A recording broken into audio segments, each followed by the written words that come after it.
This especially stealthy episode of Death Battle was made possible thanks to the upcoming action comedy film Spy from 20th Century Fox, starring Melissa McCarthy, Jason Statham, Rose Byrne, and Jude Law. It's coming to theaters June 5th, and if you enjoy this episode, then you should definitely go check it out. Maybe I'll see you there.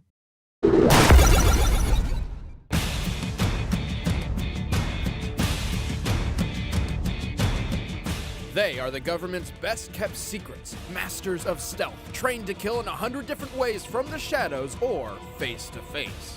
Solid Snake, the legendary soldier of Metal Gear. Sam Fisher, Splinter Cell's ultimate predator. He's with an iron boomstick. And it's our job to analyze their weapons, armor, and skills to find out who would win a death battle. His name was simply David, and he had one clear purpose in life: become the successor to the greatest soldier who ever lived. Why? Because he was cloned from him. Strap in, ladies and gentlemen, this origin's a doozy. As a secret government project, David was created using eggs donated by a Japanese scientist and grown in the womb of a femme fatale spy along with 7 other would-be brothers. She was almost the original Octomom, except they scrambled 6 of them to somehow empower the remaining 2. According to prophecy, one of these twins would bring ruin to the world, while the other would save it. So that kind of works out. Born to be a soldier, he joined the Green Berets as a teenager and later joined the CIA, the US Army, and finally the high-tech Black Ops group called Foxhound. Here, his deadly stealth techniques earned him his legendary codename, Solid Snake. While serving under this Special Forces unit, he received training from the very man he was cloned from, Big Boss. But on his very first mission for Foxhound, war itself changed. After infiltrating the military nation Outer Heaven to rescue a fellow agent, Snake uncovered plans for the creation of a gigantic walking weapon that can airmail a nuke to anywhere in the world. It was called Metal Gear. Despite being a Foxhound rookie, Snake destroyed the Metal Gear and discovered that Big Boss himself was apparently leading the enemy. After killing his own father, supposedly, Snake had had enough and entered early retirement. But since he had single-handedly destroyed a walking nuke shooter and the greatest soldier who ever lived, Snake became the next soldier of legend. Anytime a new Metal Gear showed up, Snake was pulled back into the fray, when all he really wanted to do was get drunk in Alaska and dog sled race with his 50 Huskies. Talk about living the dream. Yeah, Dinneron, the longest sled race in the world. When did you become a dog musher? Turns out Big Boss wasn't quite as dead as people thought. Even after Snake burned him alive with nothing but a lighter and a can of hairspray, History's greatest soldier, everyone. These Metal Gears kept showing up. Soon, Snake was an expert at destroying these robotic behemoths. He even piloted a Metal Gear to destroy another Metal Gear that was designed to kill Metal Gears. Whoa. But Snake did not earn his reputation as the icon of stealth by going in guns blazing. Although he knows how to use almost any weapon he finds, he keeps his load light by entering missions with only the bare essentials. Snake carries a Ruger Mark II pistol with tranquilizer darts, perfect for silent takedowns. But if he wants to get lethal, he whips out his 1911 Operator, one of my favorite handguns ever. And he's got a stun knife, which is like if a taser and a knife had a baby. All 3 of which he incorporates into his specialized fighting style, CQC, a brutal mix of hand-to-hand combat and gunplay taught to him by Big Boss himself. Preferring to remain unseen, these weapons wouldn't do Snake much good without other tools to keep him hidden from his enemies. Snake's outfitted with his Octo Camo, a smart camouflage which can match the color, texture, and temperature of Snake's surroundings. Not even the Gecko Bots with their infrared and night vision tracking can find Snake in this camo. Plus, he's always aware of his surroundings thanks to his high-tech eye patch, the Solid Eye. He's not actually missing an eye, it's more like a monocle from the future, with infrared, night vision, and radar. Snake's also been injected with nanomachines, which energize his body and his codec, an internal radio system. The codec allows two-way communication, which is 100% silent, almost like telepathy. We have little time, so I'll be brief. How about switching to nanocommunications first? Silence beats talk when it comes to safety. Feeding him info from the other side of the codec is his best friend, Otacon, a pathetic, cowering nerd with horrible bladder control. But he's also really good at hacking computer systems, so I guess he gets by. Give him enough time and Otacon can hack into any top-secret facility. Apart from Big Boss, Snake has defeated cybernetic ninjas, psychics, his own twin, and of course several giant Metal Gears. He can wield a railgun as powerful as a tank with his bare hands, and once blew up an actual tank using nothing but a couple of grenades. And once he powered through a sealed hallway while being bombarded with microwaves and survived. Who throws microwaves at people? Come on! No, Boomstick, it's more like he was inside a giant microwave. My God, think of the size of a Hot Pocket you could make with that. Under the effects of microwaves, a normal man's skin would deteriorate within 2 to 3 seconds. Snake lasted more than 3 minutes. And any guy that can last 3 minutes is a goddamn stallion. Now I know why they call him Solid. But seriously, this guy is built Tonka tough. Though he's hardly perfect, his Octo Camo provides only light protection against knives and other weapons. And even though he's in peak physical condition, one well-placed bullet will put him down as easily as any other man. Also, cloning and nanomachines don't mix. By the time he was 35 years old, they caused Snake to begin aging rapidly and even suffer heart issues and seizures. Old and wrinkly or not, you can count on Solid Snake to see every single mission through. And be a badass the whole time. There's a reason he's known as the man who makes the impossible possible. I'm no hero. Never was. Never will be. You haven't changed at all, Snake. Samuel Leo Fisher was born in Towson, Maryland in 1957. Whoa, he's older than I thought. Orphaned at a young age, he spent his youth at a military boarding school. His goal was to join the CIA and follow in the footsteps of his late father. Sam's career in government work was an impressive one, joining both the CIA and the Navy SEALs. During this time, he found he had a particular knack for espionage. And ladies. See, on one of his missions, he fired off a few rounds into the wrong target and knocked her up. So he married her. They had a daughter named Sarah, and Sam Fisher lived happily ever after. No, wait, he got divorced after 3 years and his ex died of ovarian cancer. Left with no other family but his daughter, Sam retired at just 47 years old. This time, he'd spend the rest of his days in peace.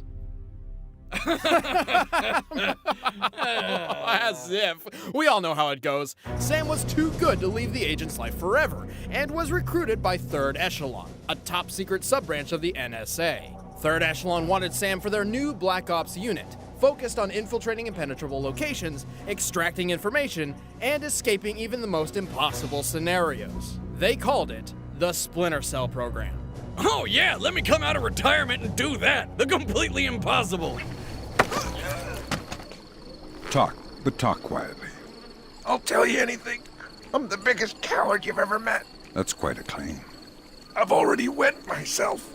Well, then you've made the top 10.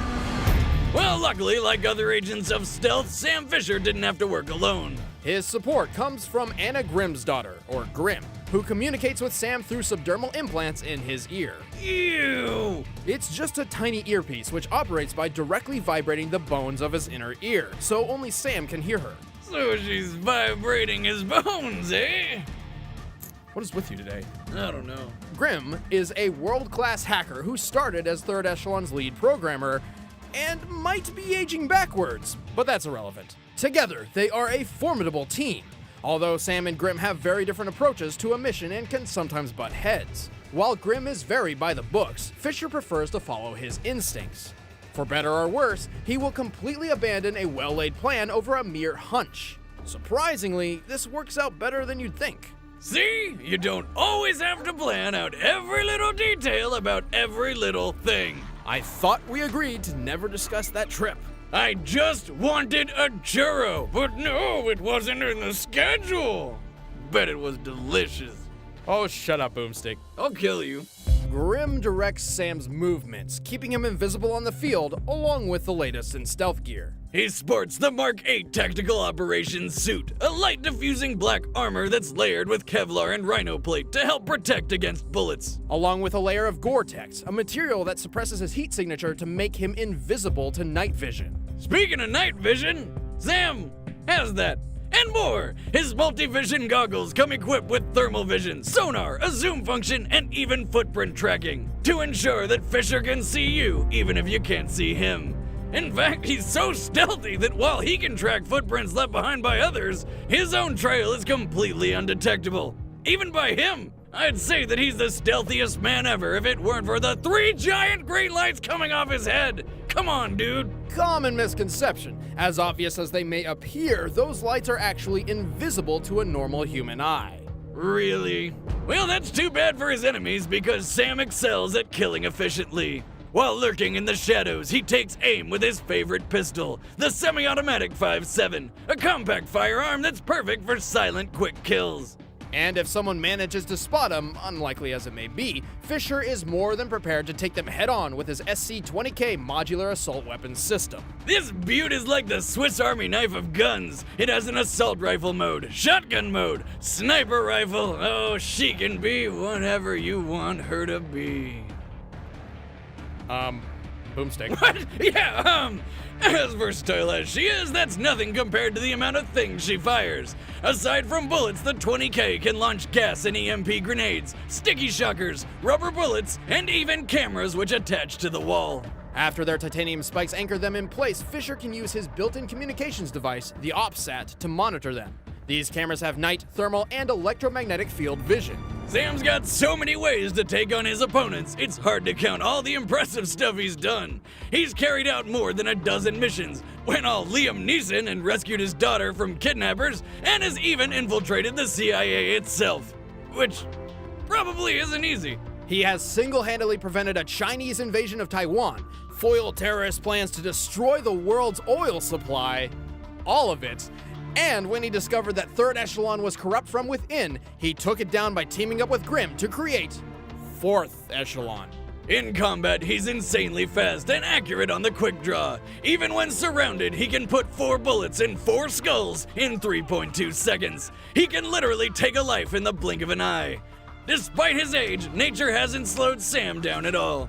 I don't know about you, but I'll be thinking twice before stepping into any shadows. Fisher, it's starting to look like war is unavoidable. JCOS is asking all sources for current division-level intelligence. So, besides stopping World War III, is there anything else I can do for you this evening? All right, the combatants are set. Let's end this debate once and for all. It's time for a stealth battle!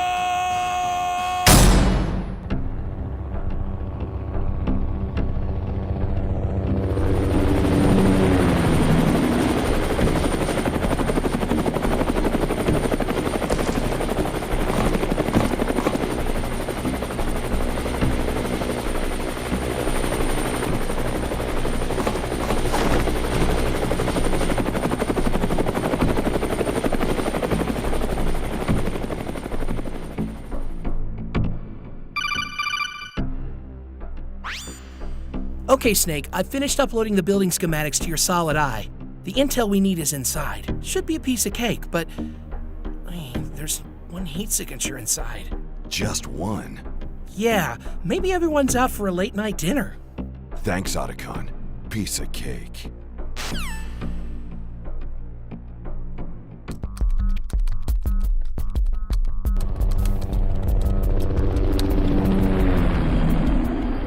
We haven't had a chopper in the plant, have we?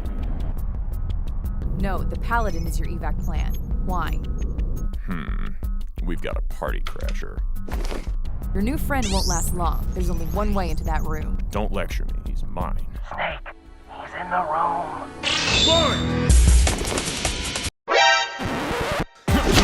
And you don't know I'm going through, so fuck you and your lame ass point of view. That should have been my whole mission from the start. You put it together, I tear it all apart. What? Gotta get mine, stepping through this minefield, and what's not mine becomes mine. You mine. That's the way I gotta take it from the Where's the data? Wouldn't you like to know? Who the target is? You know I'm gonna finish it once I get it started, kid. That's the way I gotta market it. Mercenary, making all your hearts sick, and I can turn you into parts quick. Put you in a box and ship you up to your sick. Full of non-believers, though. The ones that started bleeding because they couldn't take the bleeding from the beating, yo. So you might wanna shut your mouth before you end up in a pine box headed down south. Grim, did you get that? Sam, are you all right? I'm fine. He's after the data.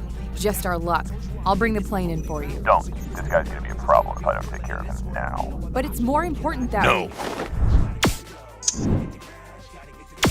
Trust me, Grim.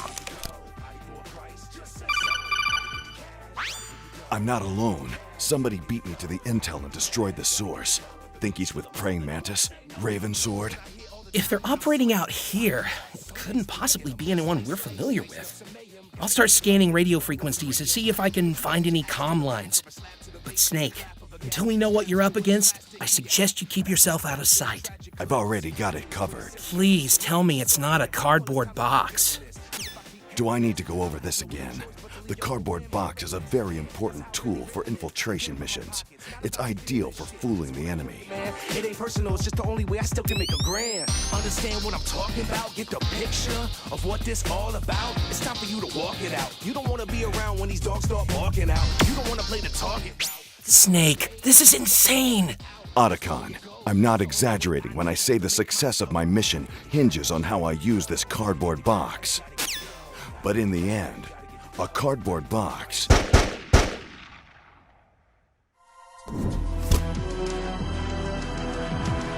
is only made of paper. Laughing at you. Me, everybody coming this way, I see. Stand tall, just so small and mean. Tell us about enemy, watch for the six. This right here is strategy. Every move I'm making three. Don't believe all on your knees. After this new opportunity. Those are the boys that's trying to fight. Time to die. Otacon, I've got the intel.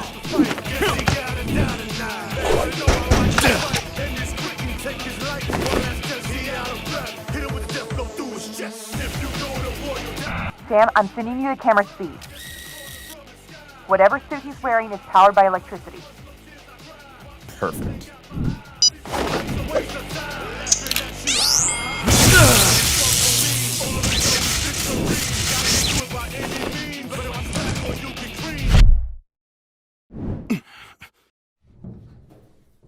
That was close. You're welcome, by the way. I lost the data. Oh, wonderful. Well, without his suit, he's not hiding anywhere.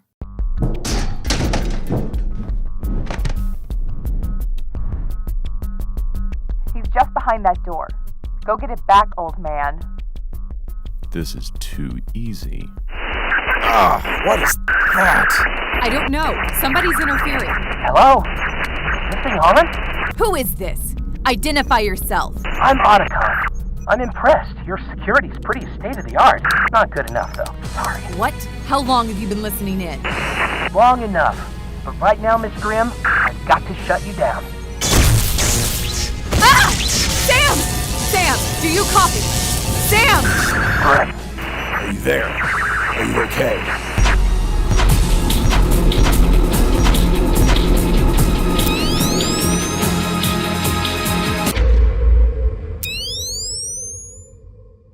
You're pretty good. You're pretty good. Snake?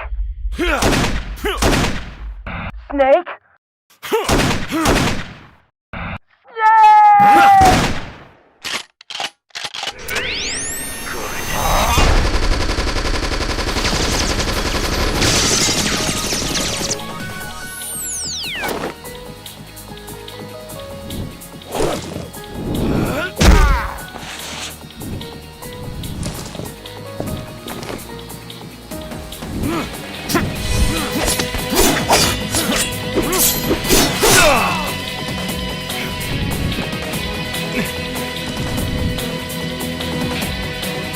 Gotcha.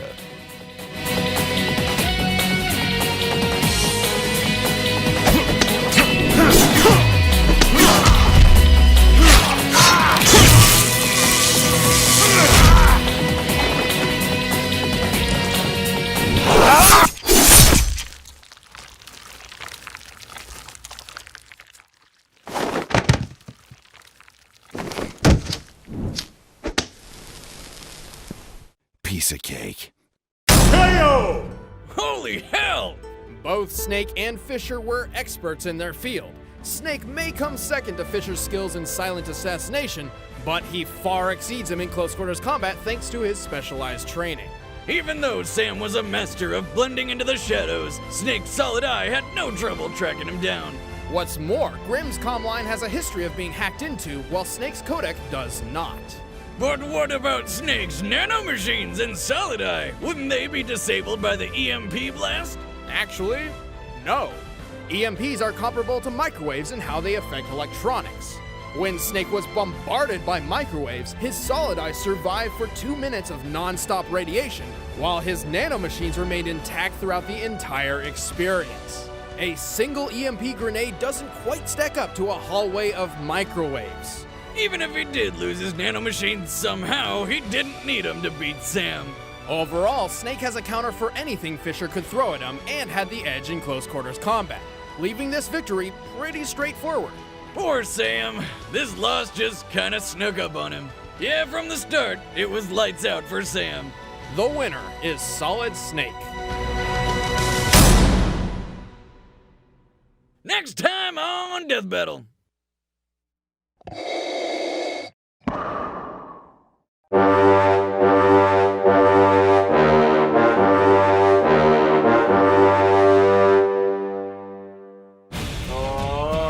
Darth Vader. Is that your Darth Vader impression? you're really into that. I am into Darth Vader, and I'm excited to see who he's fighting. Yeah. Hey, I'm Chad. I play Boomstick. I'm Ben. I play Wiz. And a horrible Darth Vader. Hey, if you guys want an early heads up who Darth Vader will be taken on in the next death battle, then please head over to Twitter, follow us at ScrewAttack, and then head to Facebook and like our page, facebook.com/officialSA. And a big thank you to 20th Century Fox for helping us finally make this episode happen. And it's all thanks to their upcoming action comedy movie, Spy, starring Melissa McCarthy. It's coming out June 5th, so if you like this episode, you should go check it out. Definitely. Maybe we'll see you there. Also, if you want great Screw Attack content in the meantime, then just click the boxes. Thank you guys so much for watching. We'll see you in the next one.